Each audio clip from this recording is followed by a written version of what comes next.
All right, everybody, we're up to exercise 23-8. Sorry if you hear my dog barking.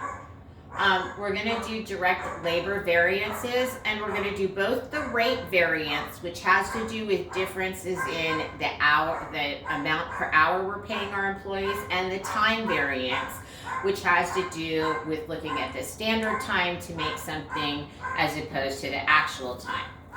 So if you're looking here, the labor cost for 27 cellular telephones is as follows. Actual is 8,450 hours at an actual rate of $22.50 per hour. The standard rate is 8,400 hours at $23 per hour. So if you're just looking at this, you can see that actual hours exceeded the standard, but that the actual rate is less than the standard amount paid per hour. So we might have newer employees that don't get paid as much money. So the first thing they want us to do is determine the direct labor rate variance, the direct time labor time variance, and the total direct labor cost variance. The textbook shows you two different ways. I'm going to show you the way that I like to set them up. So what I like to do is when I set it up, I do my actual rate, and I'm going to multiply that times actual hours.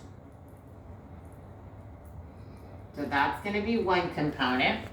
Then I'm going to do the standard rate. Remember, rate is the amount per hour that I'm doing over my employees times the actual hours. And then in the third component, I'm going to look at the standard rate times, you guessed it, the standard hours. Right? So the first component, we're going to compare the result of this one and this one to get the rate variance. We're going to compare this one to this one to get the time variance, and then we'll get a total variance. So the first thing we're going to do here, my actual rate, the problem tells me, is $22.50 per hour. I'm going to multiply that times actual hours of 8,450, and I'm going to get $190,125. So that's what I've done here. I've taken the actual rate times the actual hours. It's given me $190,125.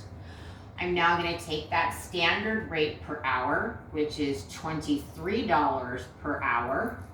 I'm going to multiply that by the same hours, the actual hours of $8,450, and that's going to give me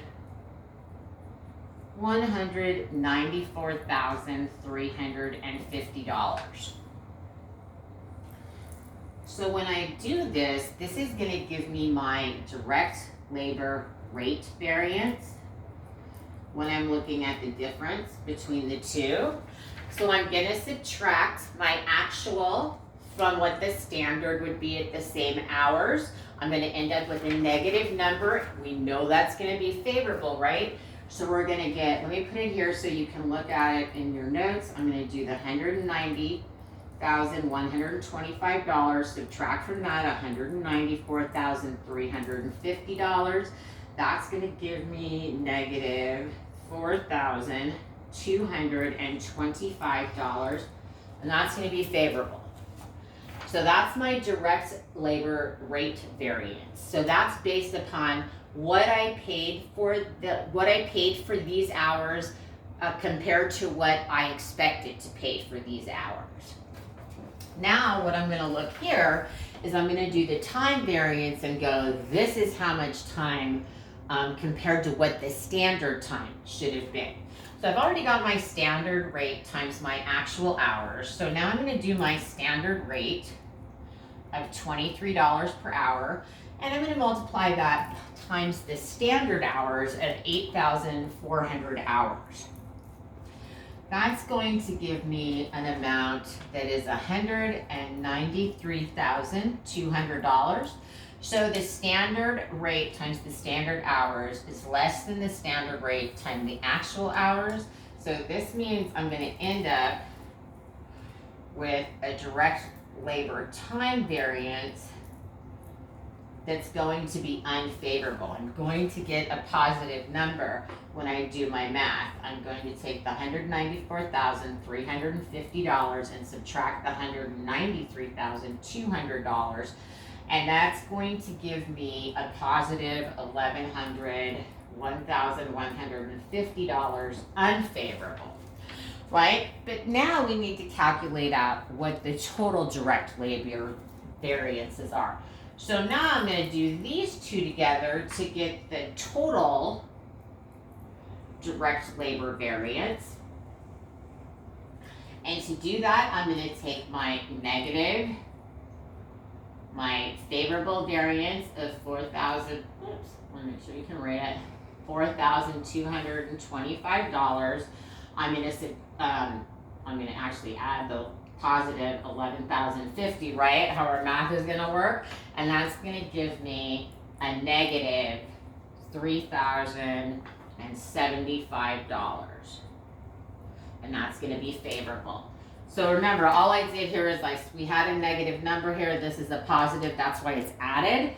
And that gives us a total direct labor variance of $3,075. So the odds are here is that we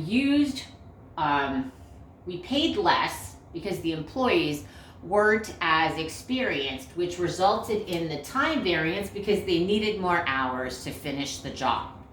So for the second part, it says the employees may have been less experienced or poorly trained, thereby resulting in a lower labor rate than planned. The lower level of experience or training may have resulted in less efficient performance, thus the actual time required was greater than standard. So what you'll often see with these is you've got person in charge of labor costs doing these variances. A lot of times these guys, if they come out with unfavorable variances, will go to the people who are ordering materials and go, well, the materials were substandard, so it took longer or more time for us to deal with these substandard materials. So these labor rate variances aren't our problem. It's it's purchasing's problem. And then of course, purchasing is going to come back and say, well, listen, they have all these untrained people that aren't as skilled as the other people. So it's not our fault that they couldn't use the materials in the way that it was expected.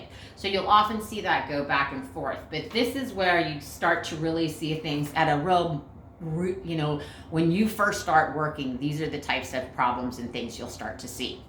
So that's how you do exercise 23-8.